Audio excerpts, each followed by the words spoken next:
Okay. So today we are in chapter 16, Daiva Ashura Sampada Vibhaga Yoga. Okay. So divine and demonic nature. So what are we in which section are we in? We are in Jnana Yoga section. Okay. So before we start, let us pay obeisance to Sri Radha Govinda. Om Ajnana Timirandasya Jnana Kashalakaya Chakshurmitam Mena Tasmai Shri Gurave Namaha Sri Chaitanya Manoabhishtam Sthapitam Ena Bhutale Swayam Rupa Kadamayyam Dadati Swapadantikam Vandeham Shri Guru Shri Uttapada Kamalam Shri Guru Vaishnavscha Shri Rupam Sagarajatam Sahagana Raghunatham Vittam Tam Sajivam Sadvaitam Savadutam Parijana Sahitam Krishna Chaitanya Devam Shri Radha Krishna Padan Sahagana Lalita Shri Vishakana Vittamscha Hey Krishna Karuna Sindho Dino Bandho Jagatpate Gopesha Gopika Kanta Radha Kanta Namostute Tapta Kanchana Gaurangi Radhe Vrindavaneshwari Vishabhanu Sute Devi Pranamami Hari Priye Vancha Kalpatura Abhyascha Kripa Sindhu Abhyevacha Patitam Nam Pavnebhyo Vaishnavyo Namo Namaha Namo Vishnu Padaya Krishna Prasthaya Bhutale Srimati Bhakti Vedanta Swami Iti Namane Namaste Saraswate Deve Gauravani Pracharine Nirvishesha Shunyavadi Pascha Deshatarine Jayo Shri Krishna Chaitanya Prabhu Nityananda Shri Advaita Gadadhara Shivasadi Gaura Bhakta Vrinda Hare Krishna Krishna Krishna Hare Hare Hare Rama, Rama Rama, Hare Hare. Hare Krishna. Thank you for all coming. So let us start. So just we'll have a short recap. So we are in the Bhakti Yoga, Jnana Yoga section, right? From chapter 13 to 18. So in chapter 13, there Arjuna was asking what is Prakriti, what is Purusha, what is Kshetra, Kshetrajna, Nyayam, and so then Krishna said that there we learned who is the observer and who is the observed. So we are the soul who is the observer and even Paramatma, super soul. And the observed is the body and the activities. And knowing Krishna is the object of the thing. So, and how Paramatma is inside us and guiding us as well as a witness, permitter thing. So then in chapter 14, we understand and we have also learned that once the soul comes into the jivas, come to the material world, they get associated with the material modes of nature. There are three modes of nature, sattva guna, rajas guna and tamas guna, right? So how we get entangled into that was described in detail in chapter 14, where we said finally we concluded that we should try to be in the mode of goodness, only then we can advance in the spiritual life, because mode of passion and tamas will pull us down. Passion you has got unlimited desires, that means there's more influence of Maya, and tamas guna is much more influence of Maya, whereas in sattva guna is less, but Maya's influence is there. So we learned the modes of nature and how once you come out of beyond, transcend these modes of nature, then only you can be on the path of self-realization, right? So now in the chapter 15, yesterday, we looked at a different model. Krishna explains us how we are entangled in the material world. There he has used the inverted banyan tree. When you say inverted banyan tree, the banyan tree has got roots on the top and branches going down. I mean, normally you don't see a tree like that with the roots on top and the branches going down. You can see that only when there is a reflection of a tree in the water, like in the trees are there on the river side, say. Then you see its reflection in the water. That time you see the tree being inverted, going down like that.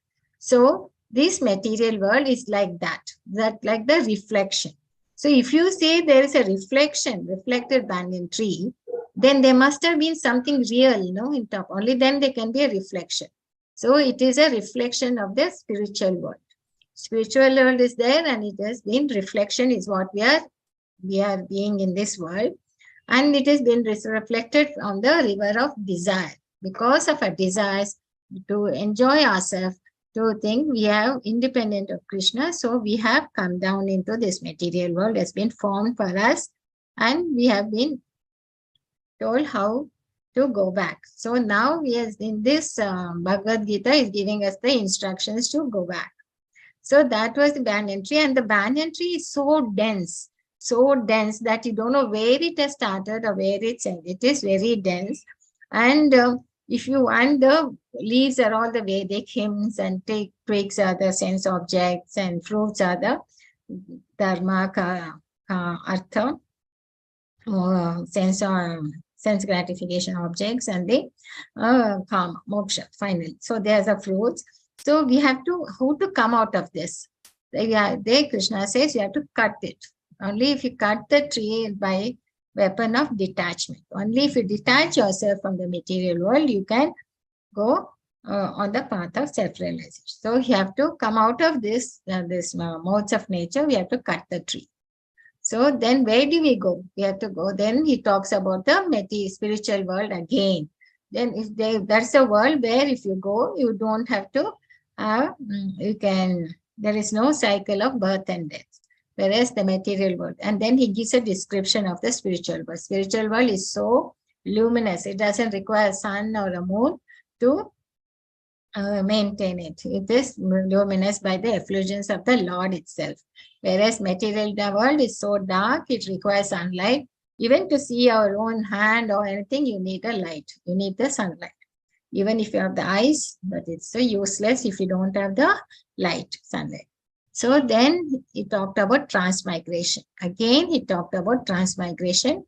There, he said, he was very clear in this. There were two verses, 15.6 to 11. He explains how we transmigrate from one body to the. It's like we leave the gross body here and we take the subtle body. That is, we go with the mentality. That is this mind, whatever there's there in the mind, the desires, the nature, the thoughts, all that, our karmic reactions and all that. Depending on that desire and the thing, mind, thought process, natures, the nature will give us the suitable body to enjoy those desires as well as to whatever karmic pressures. If you have to suffer, we'll get that depending upon our past life, and that it is like, when the air passes through a rose garden, then what happens? The air will be smelling like the roses, isn't it? Same way, like that, the subtle body goes to another body with that mentality, and you get that kind of body to enjoy those desires and to suffer whatever it is, to enjoy or suffer the karmic reactions, plus our desires, and the nature will go. And then he describes about himself. This is a Purushottama yoga. He is the yoga of supreme. Then he says how he is maintaining our body, our mind, and soul. How? Because he is giving us the sunlight, sunlight, and all the planets are all moving as per by his force. So we need the sunlight, we need the moonlight to grow the vegetation and to take care of the body. And he is the air of digestion to digest our whatever we eat, the food, all kinds of food. And then the mind, he gives the intelligence, the forgetfulness, and also the memory. So that takes care of our mind. And the soul. Soul is gives us the Vedas, the scriptures. The scriptures are there for us to understand how to live in this, what is right, what is wrong. And to realize all that, you need to have a guide. You need the training. Otherwise, you cannot understand that. So the summary of Vedas, and then he talked about two kinds of infallible and infallible living beings who are in the spiritual world are Nitya Siddhas. They are always eternal living entities doing service to the Lord. Whereas in the here we have Nitya Baddhas, because we are entangled, and everything is there in the Vedas to learn And beyond that is the Supreme Personality of Godhead. So whoever understood this, they are always engaged themselves in the devotional service. So Krishna maintains our spirituality by offering ways and means to achieve self-realization and escape the dangerous cycle of repeated birth and death. So the most confidential part in Vedas is to engage in devotional service to the Lord. So he says that is the most confidential part to Arjuna. And now, after talking all that, now he continues to explain much more. He is very eager to explain more and more and more, and because to establish the philosophy. Now he talks, in this chapter, we are going to see, he explains the divine natures. What is the nature of the spiritual, explains the qualities of saintly persons and the weakness of the demonic. Systematically, he'll expose that attitudes and behavior that will destroy our spirituality. So we should be aware, no, because he's talking about the spiritual path and how, which qualities, which natures, if we have, it will defeat our purpose. So he is going to explain that. And here, first to start with, he'll tell us what to do. And then he'll tell us why we should not do. Okay. So to start with, he's giving us the qualities of the saintly persons. And that saintly person, their qualities are 26. Supreme Personality of Godhead said, fearlessness, purification of one's existence, cultivation of spiritual knowledge, charity, self-control, performance of sacrifice, study of the Vedas, austerity, simplicity, non-violence, truthfulness, freedom from anger, renunciation, tranquility, aversion to fault finding, compassion for all living entities, freedom from covetousness, gentleness, modesty, steady determination, vigor, forgiveness, fortitude, cleanliness, and freedom from envy and from the passion for honor. These transcendental qualities, O son of Bharata, belong to godly men endowed with divine nature. So, Daivam Amta. So, it's a born of that. I mean, it is not something you cultivate newly here, when you're born, you come up with some of these natures, or it comes with you, the divine nature, okay? And this, you can see that there are some things are very important, like, we saw in Varnashrama, there are 4 ashramas, no? You can start off with the Brahmacharya ashram, then take up Grihastha, then later you take up Vanaprastha, and then finally you take sannyas. Or you can go straight away from Brahmacharya to sannyas. Those are the 4 ashramas which you can go to. And how some of these qualities are very important. Like, say, sannyas, fearlessness, dependence on God is very important for sannyas. Because if you take up sannyas, then you are not depending on the material security, you are depending solely on the Lord. So, fearlessness, because God will take care of you, completely surrendering yourself. That fearlessness is very important for sannyas. And that state of freedom, you're not concerned about the present and the future miseries. And attachment to wealth leads to dread of impoverishment. Attachment to social prestige, you will cause fear of vile fame. And like that, attachment to certain things will cause fear. Whereas if you detach yourself and surrender to God, will vanquish all the fear from the heart. Otherwise, you'll always be fearing something or the other. The fear will always be the abhaya. So for sannyas, that is very important. Next is purity of consciousness. You have to go by prescribed rules. This is inner cleanliness. The mind now will always generate lot of thoughts. It's the mind is that only the nature of mind. It keeps on generating, oh, I like this, I don't like that. Why are you going there? Why can't you go here? It keeps on, lot of thoughts are generated in our mind, and a lot of feelings and emotions. So if they are positive, then it will be applying. I mean, you'll feel more positively, it will uplift you. But otherwise, if it is unethical and degrading, then it will be mind is impure. So you have to be more positive. So that it all depends upon a mind. That is why he says inner cleanliness. You have to purity of consciousness. Attachment to objects in the modes of passion and ignorance will contaminate your mind. So we have to attach ourselves to the Lord for purification. That's why we say we keep on chanting the thing, keeps our, it tries to control the mind, mantra. It is a mantra. It is to that. Then Next qualification is cultivation of spiritual knowledge. So steadfast and spiritual knowledge is said that is required for sannyas people as well as people who are in the brahmachari. Okay. And also cultivation of spiritual. Then charity is mainly for householders, because sannyas, brahmachari, they don't, of course, they don't earn anything, right? So it is the householders which are the maintaining the society. So they have to maintain. So their charity is very important for them. And you need to give for the good causes, for the needy people. True charity is that if you done, should be done with the proper attitude. Okay. And then comes the self-control. Self-control is a regulation you require in, especially in sex life, and that regulated life, disciplined life is for all. Everyone should have a sense of self-control thing. Then sacrifice. Sacrifice means like we have to a lot of Vedic days. So that, and then Vedic study is for brahmacharis. Austerities. There are certain things we, if you just live as little loosely and all that, you don't have any restrictions or thing, if you don't voluntarily take up, then you will always be as per the whims of your senses. But if you can follow certain austerities in your body, mind, and tongue, then you will be more disciplined. So austerity is a voluntary acceptance of hardships for purifying the body, mind, and intellect. That is important. Why?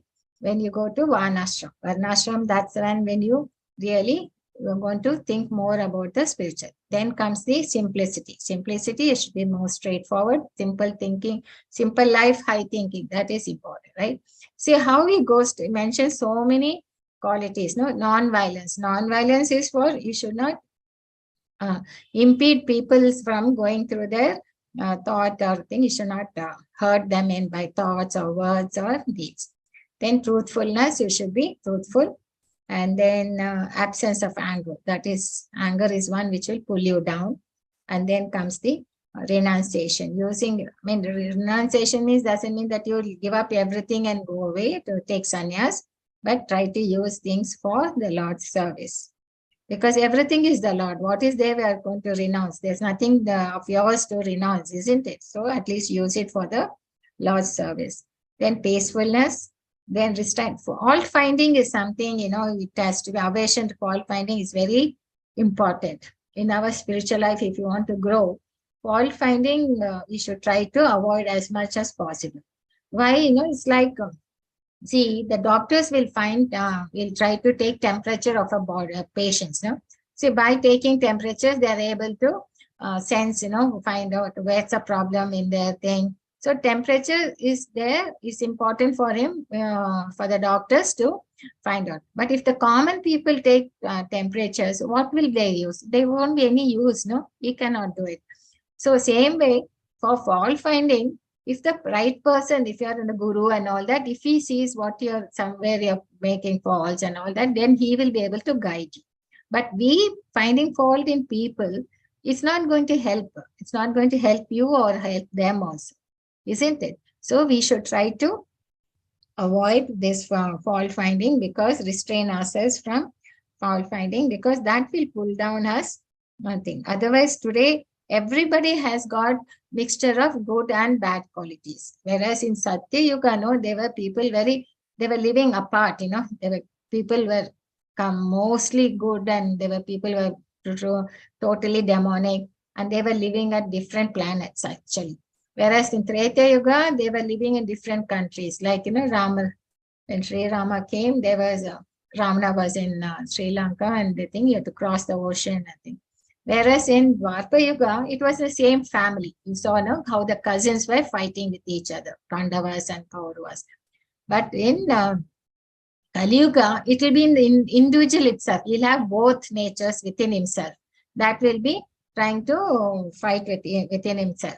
So we have to take care. We have to see that we don't succumb to that. So that fault finding, thing Satyam, truth from freedom, anger, translates aversion to unnecessary. And then there are other things. Also, we have to be compassionate for all living entities, and we should not be greedy and gentle and steady determination. If you take to this path, we should be firm in our thing. Only that will take us forward. Otherwise, if you are chanchala means, then you can easily lose your goal. Then forgiveness. And unless you forgive people, no, otherwise your heart will be always lot of heaviness will be there if you can't forgive people some minor offenses. Then you should have mental and emotional strength. This will help you only by chanting it. Then cleanliness, freedom from envy, that is important. And from passion, free from passion for honor or respecting others. Okay, so this is most of the common for all. Okay, so these are the 26 qualities which there Krishna was explaining, which is helpful in our spiritual life. And now it explains 6 qualities which are for demonic people. Dambo darpo abhimanascha krodha parashyam evacha ajnanam chavitasya partha sampadam asuri. Arrogance, pride, anger, conceit, harshness, ignorance, these qualities belong to those of demonic nature, Hosana Prita. So now you can make a distinction. What is the demonic quality which just pulls you down, and what are the qualities you need to focus on so that you can be in this path. So this is the one which will pull you down to the hell. Then the transcendental qualities are conducive to liberation, whereas the demonic qualities make for bondage. Do not worry, O son of Pandu, for you are born with divine qualities. So, Daivi Sampad Yumokshaya Nibandhyastura Mata Ma Suchaha Sampadam Daivim Abhijnato Sri Pandu. So, you are born with us. So, we have come with us those natures. It is come from a previous. It's not, that means it's not you are born here with clean slate and then you cultivate it from your association. No, you carry that vasana with you, carry that mentality, that nature, and then you will get attracted to that kind of association here. So if you can associate with the pure devotee, you can change it. But so by going through the scriptures, by understanding these instructions, you can clearly make a distinction. What is to be done, what's not to be done. And then after telling all this, now Krishna is going to explain more why this attitude these demonic people have, what is this nature, why it comes, and is going to explain more and more on that. So, son of Pritha, in this world, there are 2 kinds of created beings. One is called divine, another demonic. I've already explained to you at length the divine qualities. Now hear from me of the demonic. Okay. Those who are demonic do not know what is to be done and what is not to be done. And their cleanliness, not proper behavior, nor truth is found in them. So he says, they don't know what is right, what is not right. They are not clear, and their behavior is also not proper, and there's no truth in them. Okay, they are demonic, so they don't have any. They are, why they don't know that? Because they don't want to be disciplined. They don't want to go by instructions of anybody. They want to follow their own mind. So they want to have their own existence. They say that this world is unreal and there is no foundation and there is no God in control. It is produced of sex desire and has no cause other than lust. So this we see, this we keep hearing from the scientists. They say we can clone, we can make the brain, we can do all that. And they're so puffed up with the knowledge which they have gained that they find that they say there is no God in control. They come up with a Big Bang theory that whole world has come up just like that by accident. And then they're very proud of their knowledge and they provide and they say, if you believe that, you might be applicable to you, but it's not to us. Like that kind of, they want everything proof. And they say, whatever I see only I'll believe, I won't believe otherwise. But in science, what happens in scientists, they come up with some theory and they try to fit in their experiments and all that around that to see that if that theory works. And then for some limitations with some constraints, that theory will work. And then some other scientists will come and find that this theory doesn't work in under some other circumstances. So they come and revise the theory or say that theory is wrong, and they'll come up with another theory. So scientist people will always come with theory after theory, because their knowledge, they are trying to reduce it to a limited boundary. With I think they cannot taken care of the endless probabilities and constraints and all that. They only put a boundary, and to that they will try to fit in their theory. So it doesn't work. But here we know that this infinite, we know how things are different. Each person is different from the other person. They might have been born in the same family, they might be in the same society, but each individual is totally different from the others, even by features, by nature, and everything. And by only when they combine, they go follow each other, then you see that group might have a common aim, but they are all different. So, and that kind of thing, they say that this world is unreal and there's no foundation, there's no God in control. And it is produced by sex desire, and there's no cause other than lust. And they're so proud of their thing that they're atheists. They even make others also follow their thinkings. That's how they impose their thinking on others. That's their philosophy. Following such conclusions, the demonic were lost to themselves and have no intelligence, engage in unbeneficial, horrible works meant to destroy the world. Even they have created atomic bombs. Now the coronavirus, they say they have done it by themselves, but their mind and thinking and intelligence goes into such unbeneficial works. Okay, and even see that demonic nature, because of that only you see the wars going on, the wars between Ukraine and Russia. You think others can't go and explain to them why they don't? Or there might be somebody encouraging them to fight, or encouraging them, say, we'll support you and try to think. So there's something going on, this all because of that demonic nature. And they will engage in unbeneficial, horrible works because they've lost themselves. They are born, they are taken to destroy the world. The demonic, taking shelter of insatiable lust, pride, and false prestige, and being disillusioned, are always want to unclean work and attracted by the impermanent. This is their attitude. Okay, whereas they believe that, because they don't believe in next birth, they think they have to finish off everything in this birth itself. They will try to believe in gratifying the senses unto the end of the life is a prime necessity of humans. Thus, there is no end to their anxiety, because they want that, and for that they need the money, and for money they will go to any means to get it. Being bound by hundreds and thousands of desires by lust and anger, they secure money by illegal means for sense gratification. So they will go to any length to do that. Okay, this is their motive, because they want to that. And Krishna continues, and see the way Krishna is explaining that, how clearly he's explaining the demonic natures of the people. And we do find such people in today. Demonic person thinks, so much wealth you have today, and I will gain more according to my schemes. So much is mine now, and it will increase in the future more and more and more. He is enemy, and I have killed him, and my other enemy will also be killed. I am the Lord of everything. I am the enjoyer. I am perfect, powerful, happy. I am richest man, surrounded by aristocratic relatives. There is none so powerful and happy as I am.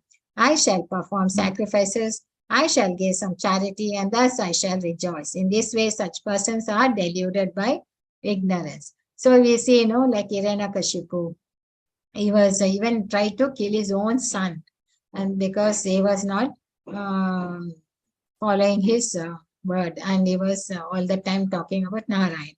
And then we have Kamsa trying to kill his own sister the minute he heard that her 8th son will kill him, Akashvani. Then you see here Ravana trying to usurp another person's wife. So they will go to anything. And we find today also people going to demonic activities. And because they are all in ignorance. And they do not believe in the law of karma. They don't believe in the transmigration. They don't think that this is the end of life and nothing will happen to them. But they are in illusion. They are in ignorance. So thus perplexed by various anxieties and bound by network of illusions, their one becomes too strongly attached to sense enjoyment and they fall down into hell. Because of that mentality and their attitude, because they don't believe in God, they go down. They think that is, they are in that network, jala. Okay, they get caught into that moha and they fall down into hell. Okay, because it is avidhi purvakam. Bewildered by false ego, strength, pride, and lust and anger, the demon becomes envious of the Supreme Personality of Godhead, who is situated in his own body and in the bodies of others, and blasphemes against the real religion. So they are so puffed up with their wealth, puffed up with their power they have, puffed up with that false ego that I can do anything and no one can control me or no one can think. By that, they're even envious of them. They can't think there'll be a God who is controlling the whole thing. They can't think like that. So, and even hurting the Paramatma who's inside them. Okay. So those who are envious and mischievous, who are lowest among men, are cast by me into the ocean of material existence, into various demonic species of life. So here you see the destiny, what the Lord says, He will put them into things. Just because they're going down a life, they'll be in that demonic species of life. Okay. That is meant for their reformation. No, not like a punishment. It is for their reformation. He will be putting them into demonic species of life. Attaining repeated birth amongst the species of demonic life, such persons can never approach me. Gradually, they sink down to the most abominable type of existence. So they keep going down on them because they cannot approach the Lord. So why do they don't? Now Krishna is explaining why. Trividam narakashedam dvaram nashanam atmana kama krodha tata lobha. Kama krodha tata lobha tasmad eta trayam tejati. So there are 3 gates leading to this hell. That is lust, anger, and greed. Okay, every sane man should give this up, for they lead to the degradation of the soul. Because this is the gates of hell. 3 gates. Lust, because of your unlimited desires. If it gets satisfied, then you want more and more and more. So then you are in greed. Otherwise, if it is not satisfied, you are in anger. It results in anger. So these 3 are there with you, which will pull you down. Lust, anger, and greed. Okay. So this is how. And the man who has escaped these gates of hell, O son of Kunti, perform acts conducive to self-realization and thus gradually attain the supreme destination. So people who escape this, they're conducive to self-realization. Now he's explaining why. Why? But he who discards scriptural injunctions and acts according to his own whims attains neither perfection nor happiness nor supreme destruction. So they are not following the scriptural injunctions. He has given them the Vedas, what to do, what not to do, how to follow. But if they don't want to follow that, they think it's just some fiction or myth or a thing, and it is not for them, then they will neither get perfection nor happiness nor supreme destination. A Shastra Vidhi Mustrija. Shastra Vidhi Mustrija means they discard the Shastras. So they won't get Sukham, that is happiness, nor Paramgati, supreme destination, not perfection. Okay. So these are this is the reason why they are having this, because they do not, they discard scriptural injunctions and they are caught with lust, anger, and greed. So why our games are not perfect? Because we have so many imperfections in us. Okay. And we can't, we have to follow the scriptures under the guidance of the master. Otherwise, we have a lot of imperfections. Our senses are imperfect. We are in Maya, illusion, and we can easily get cheated, misled, and things. So Maya will trouble us with 3-fold miseries: Adhyatmika, Adi Daivika, Adi Bhautika. Adhyatmika is our misery is from our own mind and body. We get diseases and all that. Adi Daivika is by the other the natural calamities like floods, earthquake, and all that. Adi Bhautika is from the other living entities. Now we are seeing the war going on, or from the neighbors, or from the animals and things. Adi Bhautika. So there will be always these threefold miseries we have been thinking. Tasmat Shastram Paramanam Te Karya Karya Vyavastitau Gnatva Shastra Vidan Noktam Karma Kartam Hirasi. One should understand what is duty and what is not duty by the regulations of the scriptures.